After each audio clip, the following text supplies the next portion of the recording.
അങ്ങനെ നീണ്ട ഒരു കാലയളവിന് ശേഷമാണ് ഞാനൊരു മിനി വ്ളോഗ് ഇടുന്നത്. ഇന്നത്തെ മിനി വ്ളോഗ് ഒരു സ്പെഷ്യലാട്ടോ.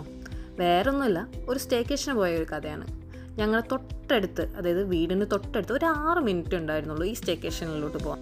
12 മണിക്ക് ചെക്ക് ഇൻ ചെയ്യേണ്ട ഞങ്ങൾ ചെന്ന് കയറിയതൊരു 4 മണി ടൈമിലാട്ടോ. ലഗേജും വെച്ച് കുറച്ച് നേരം കഴിഞ്ഞപ്പോൾ ഞങ്ങൾ സ്വിമ്മിംഗ് പൂളിൽ പോയി. ഒരു ഈവനിങ് ടൈം ആയപ്പോഴാട്ടോ സ്വിമ്മിംഗ് പൂളിൽ പോയേ. ഈവനിങ് ആയപ്പം പുറത്ത് പോയി ഫുഡൊക്കെ വാങ്ങി, പിന്നെ കഥകളൊക്കെ പറഞ്ഞ് ഞങ്ങൾ ഫുഡൊക്കെ ഫിനിഷ് ചെയ്തു. അത് കഴിഞ്ഞ് നേരെ പോയി കിടന്ന് പിന്നെ പിറ്റേന്ന് രാവിലെ എണീറ്റു. ഞാൻ മാത്രമേ എണീറ്റുള്ളൂ, വേറെ ആരും എണീറ്റില്ല. പിന്നെ ഡിസ്റ്റർബ് ചെയ്യാനായിട്ട് ഞാൻ അപ്പുറ റൂമിൽ പോയി അവരെയും കൂടെ കൊട്ടി. അത് കഴിഞ്ഞ് ഞാൻ സ്വന്തമായി കാപ്പിയൊക്കെ ഇട്ട് കുടിച്ച് പിന്നെ റെഡിയായി.